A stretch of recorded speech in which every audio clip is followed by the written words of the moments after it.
Soyez le bienvenu, les gars. Aujourd'hui, je vais vous expliquer ce que j'avais posté sur Facebook concernant le live stream de Brit Simon. Comme majorité de vous avez dit que vous ne comprenez pas ce qu'il est en train d'expliquer en anglais, que je vous aide à expliquer en français. OK, ça concerne la DV Loterie 2026, ce qui se passe actuellement dans au tribunal. Et tout ça. Avant que je commence, je veux vous dire seulement que je ne suis pas un agent, je ne fais pas le visa aux gens, je ne suis pas un avocat, et je ne travaille pas avec personne. Je suis seulement un simple personne qui vient avec mise à jour pour partager avec vous ce qui ne va pas et ce qui se passe dans le monde entier. Maintenant, je veux partager avec vous ce que Brit Simon a un point de vue et ce qui se passe dans actuel. Donc, il commence par dire que mon point de vue sur les réponses du gouvernement. Bon, les avocats vont probablement m'érailler de la liste des voix pour ce que je veux dire. Mais vous étiez nombreux à m'avoir demandé mon avis sur les réponses du gouvernement. Sachez que je ne suis pas avocat comme je viens de vous dire, et que les avocats ne souhaitaient pas forcément partager leur stratégie ou leur réflexion sur la manière dont ils aborderont certains aspects de l'affaire. Cependant, vous étiez beaucoup trop nombreux à vous imposer et à formuler des interprétations erronées. Alors, permettez-moi de vous exposer les arguments. Nous disposons des réponses du gouvernement dans les deux affaires de violence conjuguée. Ivanov, Red Eagle Law, comme on appelle ce nom de, et Chassac Impact. J'espère que c'est bien compris. Premièrement, notamment dans l'affaire Ivanov, les réponses du gouvernement se sont largement concentrées sur la notion de qualité pour agir. En clair, un plaignant doit démontrer qu'il a subi un préjudice que les défenseurs en fait la cause et que le tribunal est en mesure de remédier à la situation. Remporter la bataille juridique autour de la qualité pour agir représente une victoire facile et tenant pour le gouvernement, mais ces arguments sont voués à l'échec. Oui, oui, sont voués à l'échec. Nous avons qualité pour agir, cela ne fait aucun doute.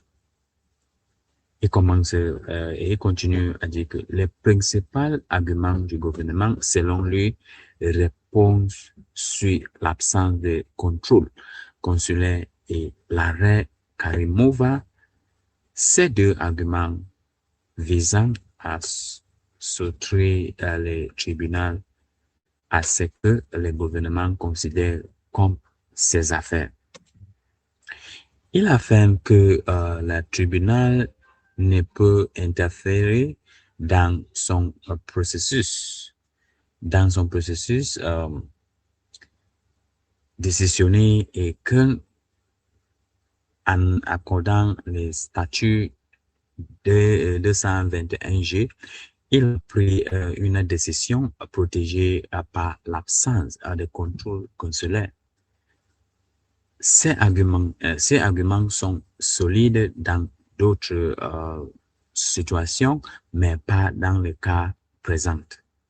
Notre cas est différent. Il diffère à plusieurs égards. Premièrement, les agents consulaires n'ont pas pris ou même la décision de placer tout le monde sur le statut 221G. Il s'agissait d'une instruction, d'une instruction du département d'État. Les dossiers administratifs le prouvent. Deuxièmement, le gouvernement a fourni de nombreuses preuves que le statut 221G est un refus temporaire susceptible d'être modifié. Troisièmement, les programmes DV à une date d'expiration et prendre fin chaque année le 30 septembre et aucun nouveau statut ne peut être accordé après cette date. Par conséquent, je suis convaincu que nos avocats obtiendront gain de cause concernant l'arrêt Karimova et l'absence de contrôle consulaire.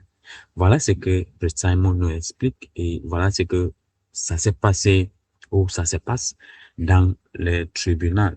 Et les avocats de DV Loterie 2025-2026 doivent faire la réponse et la réponse là c'est le 8 mai. Oui. Il continue par dire que nous arrivons ensuite au cœur du problème. La pause aurait dû être confirmée à la loi sur la procédure administrative, mais ne l'a pas été. Ces pauses sont arbitraires et capricieuses et les facteurs track 3 et 5 démontreront un préjudice. Sans être dans les détails, le gouvernement perdra sur tous ces points s'il le sait. Brett Simon continue à dire que ceci m'a mené à un élément à la fois surprenant et prévisible de leur réponse qui mérite d'être examiné. Dans les deux réponses, il demandait à la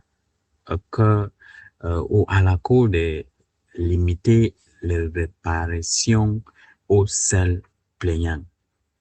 Donc, les avocats du gouvernement, ils ont proposé que si les juges doivent donner quelque chose pour enlever la pause, ça doit favoriser que les plaignants. On continue. Cette demande est surprenante car elle est superflue. En règle générale, la Cour intervient pas à faveur des personnes extérieures au champ d'application de la procédure, sauf si un recours collectif est constitué. Nos avocats, pour rien sans doute, avec le temps, prendre les démarches nécessaires pour constituer un recours collectif englobant tous les cas de violence conjugale. Mais pourquoi les ferait-il? Pourquoi? Personne ne les rémunère pour rétablir l'égalité des chances et c'est même probable que les plaignants qui ont payé soient avantagés pour une situation inéquitable. Par conséquent, nos avocats ne contesteront pas la demande du gouvernement de limiter les réparations aux seuls plaignants et le juge ne sera pas au défenseur isolé. Voilà. Simon continue à dire que, autrement dit, le seul espoir des personnes n'étant pas plaignant réside dans la fait que le gouvernement, exaspéré par la défaite, que l'entente décide de lever lui-même les suspensions. Ça peut arriver. Cette aussi a toujours été possible, mais loin d'être certain. Cependant, s'il existe désormais des preuves dans certains cas que le gouvernement a attendu ces exemptions à des groupes plus larges. Par exemple, les professionnels de la santé suite à des faits judiciaires. J'espère donc toujours cette issue, mais il va de soi que vous avez plus de chances d'obtenir gain de cause en tant que plaignant. Donc, dans ce cas, les gouvernements, ils ont en train de dire que si il y aura les réparations, ça sera seulement pour les plaignants. Mais ce n'est pas final, car on est en train de regarder toujours. Et Brice Simon continue à dire que, alors, que va-t-il se passer ensuite? Que va-t-il se passer ensuite? Les avocats doivent encore déposer leur réponse qu'ils ont fait le 8 mai aux répliques et ensuite tout sera soumis au juge. On a déjà soumis leur réponse au juge. Et récemment aussi, ils ont parlé de visa bulletin, que ça ne marche pas. Il y a seulement 150 case numbers qu'ils ont augmenté au dernier visa bulletin. Donc, voilà, les gars, voilà ce que visa bulletin, Simon était en train d'expliquer. Et si vous avez des questions, posez-vous. Et maintenant, j'ai déjà expliqué ce qu'il s'agit. Et on continue vers mise à jour s'il y aura comme on attend pour que la suspension dans les